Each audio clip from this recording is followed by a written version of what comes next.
नमस्कार दोस्तों, मेरा नाम कृष्ण प्रताप सिंह है और मैं आपके सामने लेके आऊं आपका फार्मासिस्ट चैनल। तो चलिए शुरू करते हैं। दोस्तों, मैं कुछ बताने वाला हूं। जैसे कि मैंने आपको आज का सब्जेक्ट बता रहा हूं, जो हम देख रहे हैं कि भारत में लगभग 60 to 70% लोग इस बीमारी से जूझ रहे हैं या उन्हें ये बीमारी है, जिसे हम सरल भाषा में शुगर की बीमारी कहते हैं। शुगर की बीमारी, मधुमेह की बीमारी और डायबिटिक, जो जिसे एक डायबिटिक एक नाम दिया गया है, वो डायबिटिक है। तो ये इस डायबिटिक से उत्पन्न रोग क्या है, इसके बारे में अब मैं आपको बताऊंगा। जैसे क्या होता है कि लंबे समय तक ब्लड में ग्लूकोज की मात्रा बढ़ते रहने से हमारे स्वास्थ्य समस्या को डायबिटिक रोग कहा जाता है। जैसा कि मैं आपको बताने जा रहा हूं कि इससे क्या क्या समस्याएं होती हैं और क्या क्या प्रॉब्लम होती हैं। तो कुछ पॉइंट्स हैं। तो जैसे कि मैं आपको पहला पॉइंट्स बता रहा हूं, जिसमें पहले पॉइंट्स में आप नेत्र रोग, जैसे कि नेत्र रोग जिसे आई डिसीज कहते हैं। तो आइस डिसीज में हमें क्या होता है कि जैसे कि हमें कम दिखाई देना शुरू हो जाता है, धुंधले धुंधले दिखाई देते हैं। और क्या होता है कि जिसे इसमें मोतियाबिंद की शिकायतें ज्यादा हो जाती हैं और कभी कभी तो ये अंधे होने की नौबत तक आ जाती हैं। तो ये रहा इसका जो इससे समस्याएं की जो पहली पॉइंट्स हैं। जैसे कि आंखों के बारे में मैंने आपको बताया। और दूसरी पॉइंट्स में आपको बता रहा हूं, जैसे कि मुंह की समस्या। तो मुंह की समस्या में हमें क्या प्रॉब्लम होती है, जैसे कि मुंह की समस्या में हमें जैसे कि मसूड़े रहते हैं, वो कमजोर हो जाते हैं। दांतों की प्रॉब्लम बढ़ जाती है, जैसे कि दांतों में ढीलापन होने लगता है और दांतों की समस्या ज्यादातर इसमें होने लगती हैं। तो ये किस चीज से होता है? तो ये डायबिटिक पेशेंट्स रहते हैं या डायबिटिक की होने वाली जो उत्पन्न होने वाली बीमारियां हैं, ये उससे होती हैं। और जैसे कि मैं आपको बता रहा हूं, ये दूसरा पॉइंट था। अब मैं आपको तीसरा पॉइंट बताने जा रहा हूं, किडनी डिसीज, जिसे हम गुर्दे की बीमारी कहते हैं। तो गुर्दे की बीमारी, इसमें जैसे किडनी डिसीज किडनी हमारी सही तरीके से काम नहीं करती हैं। इसमें क्या होता है कि हम जो टैबलेट्स खाते हैं तो उससे किडनी में क्रिएटिन की मात्रा बढ़ने लगती है, जिसे हमें किडनी डिसीज कहते हैं। यहां तक कि नौबत, जैसे हमारी क्रिएटिन बढ़ती है तो इसमें नौबत तक भी आ जाती है। इस नौबत तक हम पहुंच जाते हैं जिसे हमें डायलिसिस कराने की जरूरत पड़ने लगती है। तो ये हमारी हो गई तीसरी पॉइंट।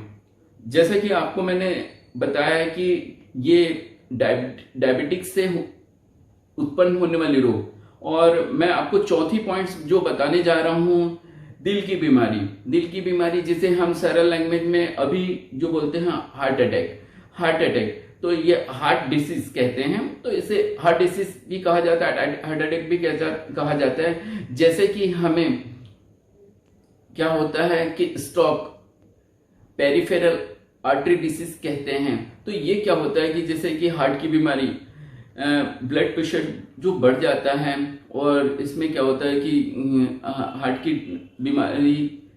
हार्ट की समस्या बढ़ जाती है। तो इसमें जैसे कि अटैक आने के चांसेस बहुत ज्यादा हो जाते हैं।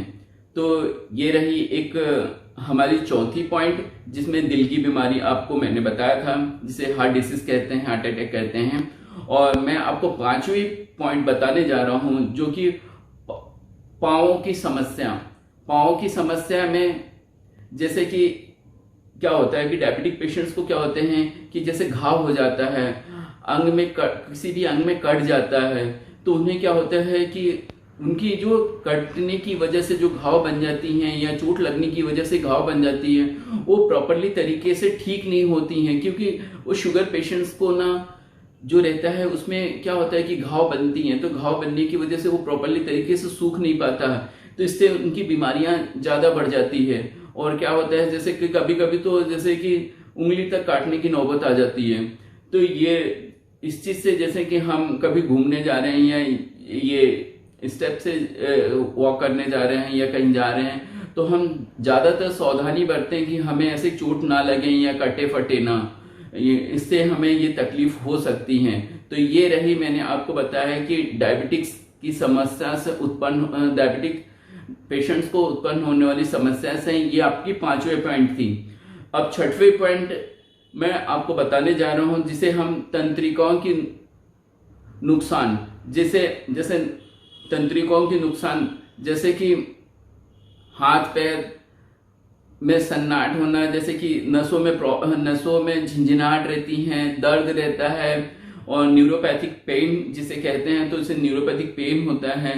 तो ये चीजें ना उसमें बनी रहती हैं, क्योंकि ये जो डायबिटिक पेशेंट से उत्पन्न होने वाली जो समस्या है उसमें ये हमारी 6वीं पॉइंट्स थी, जिससे जैसे कि नसों में झिंझिनाहट रहेगी, पैर के तलवों में झिंझिनाहट रहेगी और उन्हें काफी दिक्कतें होती रहती हैं। तो ये थी कुछ जानकारियां जो कि डायबिटिक पेशेंट्स के लिए थी, जो कि डायबिटिक पेशेंट जिसे मधुमेह कहते हैं, शुगर की बीमारी कहते हैं, तो ये एक प्रकार की समस्या उनके साथ ये होती हैं। तो ये नहीं है कि हम इसे माने कि ये मतलब ऐसा ये उनको समस्या ये कॉमन हो जाती हैं। कभी आप देखेंगे कि उन्हें आंखों से कम दिखना शुरू हो जाएगा। दूसरी चीजें जैसे मुंह की समस्या, उनके दांतों में या नसों में मसूड़ों में कमजोरी सी हो जानी। तो इसलिए सही समय पे हमें आंखों की भी जांच करवानी है, उनकी दांतों की भी जांच करवानी है, गुर्दे की भी जांच करवानी है, जिसे हम किडनी की जांच, क्रिएटिन की जांच होती रहे तो हमें प्रॉपरली तरीके से करवाते रहना है। हमें ईसीजी हर 2 से 3 महीने के अंदर ईसीजी एक रिपोर्ट निकालना है, जिससे हमें दिल की डिसीज के बारे में पता चलेगा कि हाँ इसे हमें प्रॉपरली तरीके से हम उसकी ट्रीटमेंट ले सकते हैं।